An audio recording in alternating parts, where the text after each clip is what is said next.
كان محمود الرغوي وهو في 50 من العمر قد أمضى أكثر من 20 عاما سائق تاكسي صغير بمدينة فاس. كان رجلا من سكان حي عين قادوس، رجل محترم في الحي ولم يعرف مساره الحرفي أي مشاكل تذكر، يشهد بذلك خلو سجله لدى شرطة مراقبة سيارات الأجرة من كل شكاية ضده. كثيرا ما كان الرجل وهو أب لطفلين يبدأ العمل بعيد صلاة الصبح، وقد تعود جيرانه من سكان عين قادوس على رؤيته وهو يركن سيارته قرب المسجد يصلي المغرب ثم يتوجه إلى بيته. الذين يعرفونه عن قرب يعلمون أن الرجل حدد لنفسه هدفا أساسا، أن يعمل كل ما يستطيع من أجل توفير الظروف الملائمة لولديه لمتابعة دراستهما. كان يرى أن ذلك خير استثمار يقوم به. من حيث إيقاعها العام لم تكن الأيام تختلف بالنسبة لمحمود الرغوي، ولكن ذلك 13 من يوليوز من العام 11 و2000 كان يوما مختلفا بكل المعايير والمقاييس. مساء ذلك اليوم قرر أن يواصل العمل حتى حدود منتصف الليل. حرارة الصيف في فاس تجعل الحركة تنتقل إلى ساعات المساء والليل. في حدود 22:30 ليلا كان يمر بحي أطلس يقل زبونا، ثم فجأة في مكان الإنارة العمومية به خافتة جدا لوحت له امرأة كانت تحمل في يدها حقيبة. سأل زبونه إن كان لا يمانع في إركاب المرأة، ولما لم يعترض الرجل إذ كان قريبا من وجهته توقف محمود. ركبت المرأة وأدخلت معها إلى المقصورة ما بدا له حقيبة. قالت إنها تريد إلى محطة القطار في دارد بيباغ. بعد نحو 100 متر طلب الزبون من سائق التاكسي أن ينزله، دفع له أجرته، ثم انطلقت السيارة في اتجاه محطة القطار. لاحظ محمود وهو يقترب من المحطة ازدحاما، تقدم ببطء، ثم لما كان بمحاذاة باب المحطة دفعت له المرأة أجرته ونزلت مسرعة ثم ذابت في الزحام. كانت الساعة تقترب من 11 ليلا. فكر محمود في العودة إلى البيت، ولما كان يركن سيارته في الموقف عند الحارس الليلي سمع صراخ طفل يأتي من الكرسي الخلفي للسيارة. نزل وفتح الباب الخلفي. على الأرضية وراء كرسي السائق اكتشف تلك الحقيبة التي لمحها بيد المرأة لما استوقفته في حي أطلس. كان في الحقيبة رضيع. لما نظر إليه قدر أن يكون ولد في يومه ذاك وعلى أبعد تقدير قبل يومين. وقف محمود حائرا، ما الذي سيفعله؟ هل سيتوجه بالرضيع إلى مركز الشرطة؟ إذا فعل فقد يمضي ما بقي من الليل وحتى الصباح بين سين وجيم. هل يحمله إلى دار الأطفال المتخلى عنهم؟ رأى أنه إذا فعل فسيكون عليه أن يدلي بهويته، وسوف لن يختلف الأمر عما إذا حمل الرضيع إلى مركز الشرطة. لم يبقى أمام الرجل سوى حل وحيد، أن يحمله معه إلى البيت، فربما عادت المرأة لتبحث عنه. كان ينوي أن يتدارس مع زوجته إمكانية اتخاذه ولدا. لما وصل إلى البيت عاينت زوجته المولود، ثم بعد أن كشفت عنه تبين لها أنها أنثى. لما قالت لمحمود إنها أنثى لم يخفي الرجل فرحته، اقترح تبنيها وذكر زوجته التي لم ترزق سوى ذكرين بأمنيتها في أن تكون لها بنت. كان يتوقع أن امرأته ستفرح بالعرض، ولكنها اشتعلت غضبا فجأة، راحت تتهمه بما لم يكن يخطر له على بال. قالت وهي تصرخ في وجهه إن الطفلة له وولدت له من عشيقة. كان صراخها ممزوجا بشتائم شتى. في تلك الليلة لم يذق طعم النوم، ظلت تنتحب وتشتم. ثم رفع آذان صلاة الصبح في المسجد المجاور. نهض محمود من متكئه، توضأ وخرج إلى المسجد. دعا الله أن يفرج كربته وأن يظهر براءته مما تتهمه به امرأته.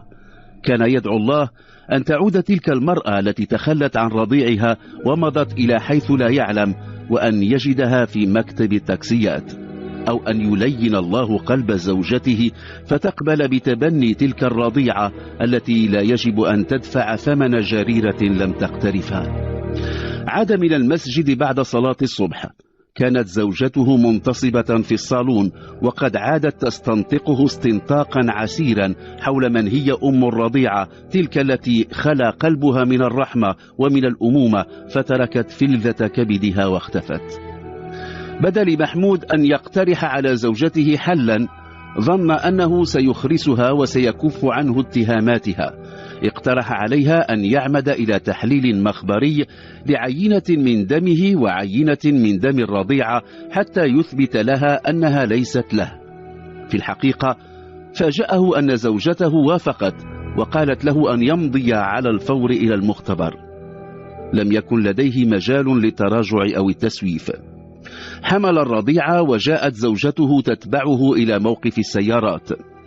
ركبت في الكرسي الخلفي حتى تؤكد له أنها ما زالت غاضبة. وضع الرضيعة على الأرضية في المكان المجاور للسائق. بعد دقائق كانوا في طليعة زبناء المختبر. أخذت عينة الدم، ولكنهما أخبر أن نتائج التحليل لن تعرف إلا بعد 3 أيام. كان محمود موقنا تماما أن نتائج التحليلات المخبرية ستثبت براءته، ولذلك وهما في طريق العودة إلى البيت طلب من زوجته أن تكف عن كل حديث في شأن الرضيعة وأن تتولى إطعامها لوجه الله. كان نوعا من وقف إطلاق النار تمكن محمود من إحرازه. يومها قرر أن ينام ما بقي من الصباح وأن لا يعمل إلا بعد صلاة الظهر. لما استيقظ وصلى الظهر ركب سيارته ومضى إلى مكتب التاكسيات للتسجيل. وبينما هو متوجه إلى المكتب لمح امرأة تراقبه، بدت له تشبه تلك التي تركت الرضيعة في سيارته، ولكنه لم يجرؤ على الحديث إليها. ولما أتم إجراءات التسجيل غادر. في اليوم التالي رأى المرأة ذاتها تراقبه بينما كان يركن سيارته أمام مسجد التجمعة. دخل المسجد لصلاة العصر، ولما خرج وبينما كان يهم بامتطاء سيارته اقتربت منه المرأة الشابة. ركبت، ولما تحركت السيارة طلبت منه أن يأخذها إلى حيث توجد مولودتها، تلك التي خلفتها في سيارته قبل يومين. نظر في المرآة، كانت المرأة تبدو محرجة، احمرت وجنتاها وبدأت تدمع مقلتاها. بعد مسافة توقف محمود في ظل شجرة على جانب الطريق. استدار إليها، وبعد لحظات أمعن خلالها إليها النظر قال لها أن تحكي له قصتها. ما حدث لها حدث لشابات كثيرات قبلها، وقد يحدث لأخريات. تعرفت إلى شاب وتعلقت به، وبدا هو أيضا متعلقا بها، ثم في يوم من الأيام استسلمت له. ولما أيقنت أنها حامل رجته أن يعجل بتسوية الوضع وأن يعقد قرانه عليها، ولكنه رفض. كانت الفتاة تخشى الفضيحة. توجهت إلى صفرو حيث آوتها إحدى قريباتها إلى أن وضعت حملها. قالت له إنها وضعت يوما قبل أن تتخلى عن وليدتها في سيارته. كانت تريد أن تغادر بعيدا عن فاس وعن كل الوجوه التي تعرفها. كان محمود يصغي إليها في صمت. كان يعلم أن نتيجة التحليلات المخبرية ستظهر في الغد، ولذلك لم يكن يرغب في تسليم الرضيعة إلى أمها قبل أن يثبت لزوجته أنه بريء. طلب من المرأة الشابة وقد علم أن اسمها فريدة أن تعود إليه بعد 3 أيام. طمأنها بأن الرضيعة في بيته وأنها تحظى بالعناية اللازمة. رفضت فريدة أن تدله على مكان إقامتها، وسلمته رقم هاتفها وتواعد على اللقاء بعد 3 أيام. في الغد توجه محمود إلى مركز التحليلات الطبية. أبلغ بأن الرضيعة ليست من صلبه. كان الصيدلي قد علم بقصته، وحتى يؤكد له أن نتائج التحليلات جازمة قاطعة أضاف له بأنه في كل الأحوال لا يمكن أن ينجب لأنه عقيم. لم يستوعب محمود ما قاله الصيدلي. هل يعقل أن يكون عقيما وله ولدان؟ أحس بدوار وصداع شديد، ثم وقع على الأرض مغشيا عليه. لما أفاق أكد له الصيدلي أنه موقن من صحة نتيجة التحليل. اقترح عليه تحليلا مضادا. مساء ذلك اليوم كانت النتيجة تؤكد أنه عقيم. اقتنع محمود بأن وراء الأمر خيانة، وأن زوجته تتخذ خليلا، وأنها حملت منه ونسبت إليه الولدين. في تلك الليلة سيناريوهات كثيرة دارت في ذهنه. فكر أولا في قتلها وقتل الولدين ثم الانتحار، ولكنه تراجع. استقر رأيه في الأخير على أن يختفي فجأة وأن لا يترك دليلا يقود إليه. اتصل بفريدة وحدد لها موعدا للقاء في مقهى معروف. لم تكن المرأة التائهة الحائرة تتوقع أن يخطبها ويعرض عليها اتخاذ رضيعتها ابنة له. لم يكن يريد النبش في من يكون عشيق زوجته الخائنة.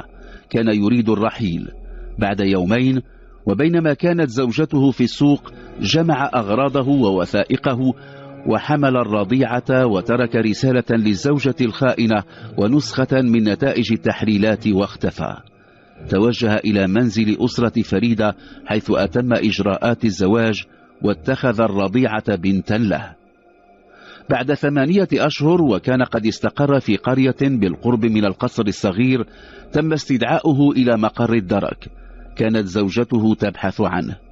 رد بأنه يرفض رفضا باتا أن تعلم بمقر سكناه، وبذلك أغلق ملف مذكرة البحث، بالإشارة إلى أن المعني بالأمر يرفض كشف عنوانه ومكان وجوده. إن أعجبك الفيديو لا تنسى الإعجاب والاشتراك في القناة.